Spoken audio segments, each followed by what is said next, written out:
16 years they locked my ass up for possession with intent. Dolores Roach in the flesh. It's been like forever, mommy. You look like shit. First off, Justina, your narration is a highlight of the show. I do voiceover myself, so I know how hard it is to keep up that kind of intensity. And so I'm wondering what your process was like getting yourself psyched up for those VO sessions, because the intensity you provide is unreal. Thank you. Well, we did those sessions after we shot the series, and we did most of those. We did all of the sessions in Los Angeles, where I live, and I had a lot of help because I had our showrunner Aaron, who had literally done the one woman play, done the podcast, and was now kind of directing me. So really, he deserves all the credit. I kind of he guided me so much, like, okay, this is the time where you're thinking about it. Okay, now you're in it. Okay, so it was really Aaron who helped me so much with that. That's awesome. Well, and Alejandro, your character goes from a bit goofy to, I would say, arguably the scariest in the show. So how much fun did you have playing with that shifting dynamic? I had a great time, man.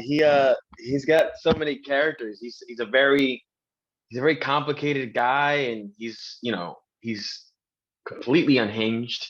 So I found, like, as the filming went on, I found the moments where, like, within the arc of the season, like, where this builds and stuff like that, and how, even though he's always driven by, like, this darkness, but he obviously can't show that into the world, whether that darkness is like that he's a cannibal or like the trauma that he's suffered, but all that's driving I guess how we would say, like, what I was taught is the persona, and the persona is what you want the world to see, and that's him being very friendly and charming and goofy and all these things like that. It's so those two things are always working in conjunction with each other. Well, and it's amazing how likable you're able to make him while still having a little bit of edge to him. So yeah. I love that. Oh, thanks, man. Thank you. And Justina, after the first episode, I went, there is no way that I can feel sorry for this person. Yet the journey that the viewer goes on, I've probably never been more conflicted about a character.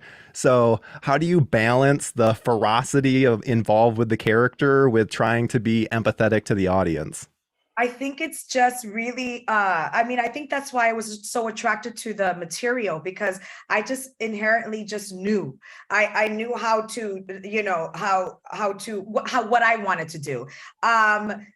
Keeping her grounded, keeping her vulnerable, right? Keeping her knowing but still not knowing. It's like you can't help but root for her, because you do feel sorry for her, because you're like, look at what's been stolen from this woman, and now she's just trying to survive in this world, and no one's giving her a break. And yes, it's extreme where she goes, but I think the groundedness of the character, and I think that's what makes her relatable and what makes you not hate her, not dislike her, and what makes you root for her. Because there's a part of you that you're like, oh, that poor girl. She's nobody, and then she shacks up with a psycho, like a lovable psycho, but like, they're both crazy. Of course, she thinks he's the only one that's crazy, but she's kind of crazy too. I have no money. We're not hiring today. No job prospects. And I bet that your boss's dad died. And so I'm pretty sure I know I look like shit. Thank you very much. So, Todd, your character is a bit of a conspiracy nut. And I always think those characters are the most fascinating for how outrageous that they can be. And my favorite thing about Jeremiah is that he appears normal at first and then the reins come off. It's a tightrope that you have to walk. So how did you balance that? I don't know. I have no answer for you, except that Aaron was really great about involving. We got to develop that together. So I was able to give my input on how that would unravel. It's just fun. I love playing characters that are off center.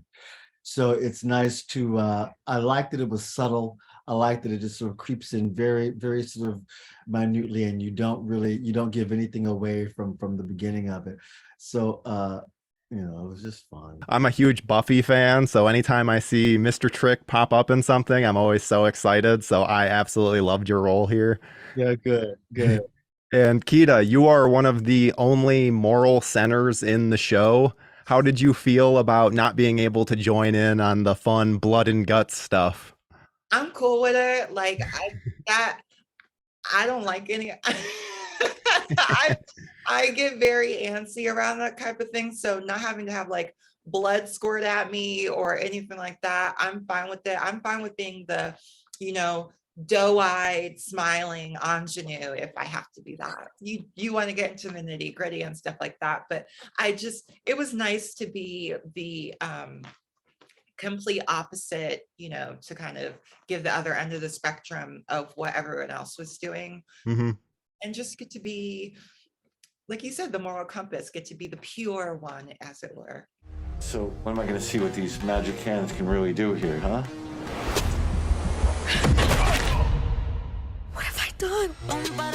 So there's a lot of inspiration from Sweeney Todd in this story. Did either of you watch either the play or like the Tim Burton film, anything like that, to try and get ingratiated with that kind of world?